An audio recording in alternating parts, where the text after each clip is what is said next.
Hi guys! Welcome back again to my channel. So, another video for today.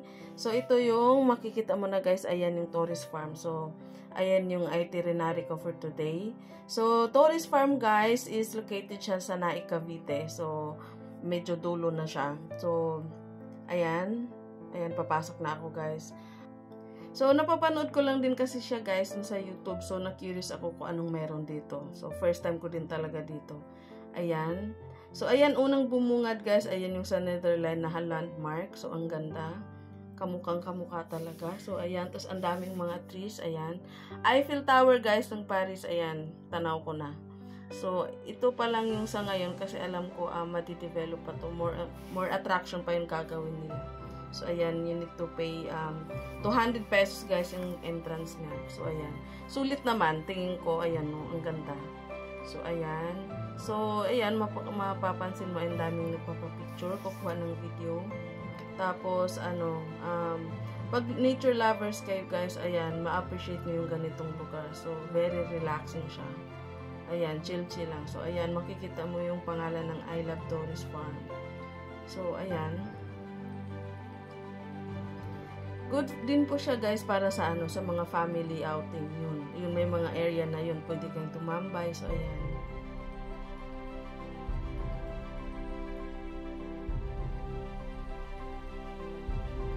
Ayan. Ayan, hindi ko alam kung saan landmark yan. So,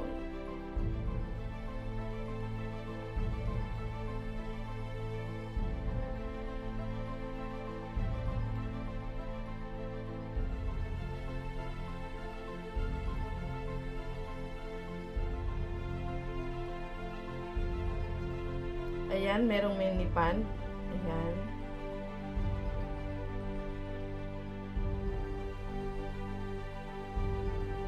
So, pasok tayo dito. Tingnan natin kung anong meron.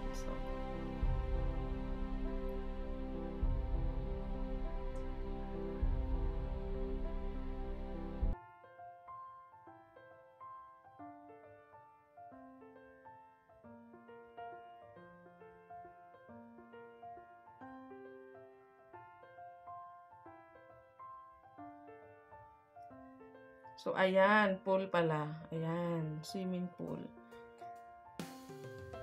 Walang signages guys kung magkano or hindi lang ako aware kung meron talaga. So, ayan.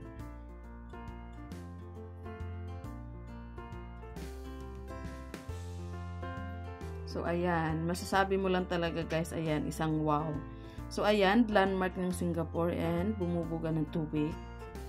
So, tas may makikita ang ilang mga guys, tao, yun. Kuha sila ng mga videos, pictures, ayan. Nakakaano naman talaga na parang kailangan mo talaga kumuha ng mga souvenir. So, ayan. So, another place na yan, guys. Pwede kang mag-relax din, mag-stay. So, ayan. Inspired siya ng Japan. Ayan.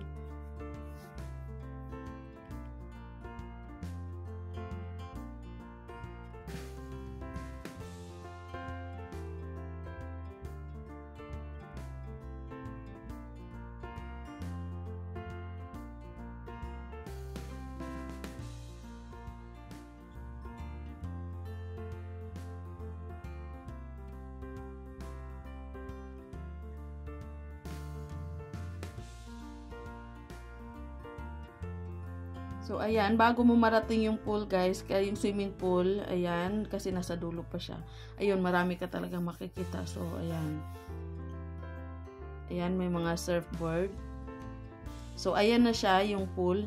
So, guys, kung makikita mo, ayan, nakuhanan ko lang sandali. Every, daw, guys, 3 PM, ayun, nag-ano siya ng mga bubbles dun sa pool. So, ayan. So, ayan na siya. Kita mo, ayan. May inaano siyang nilalabas ng mga bubbles. So, ayan. Enjoy na enjoy yung mga, nandyan sa loob ng pool.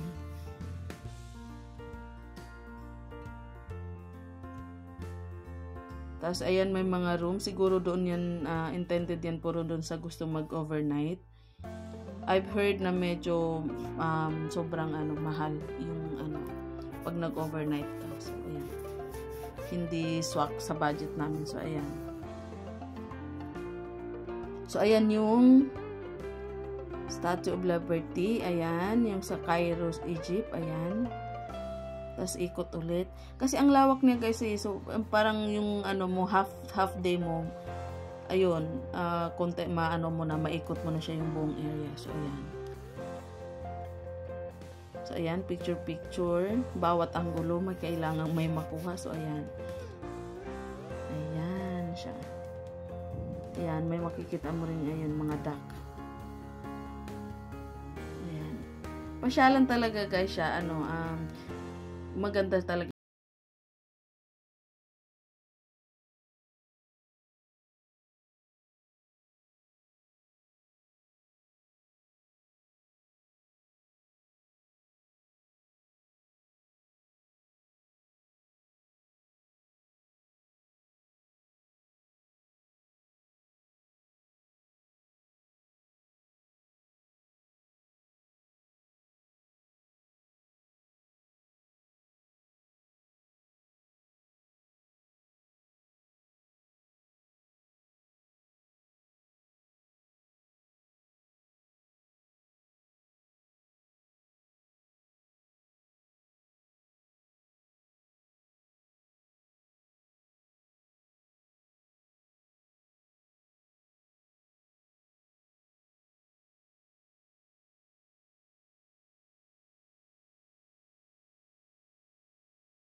So, ayan, uwian time. Ayun, nag-enjoy naman sila at yan, mukhang pagod sila. So, please guys, keep on watching my other videos also. Bye!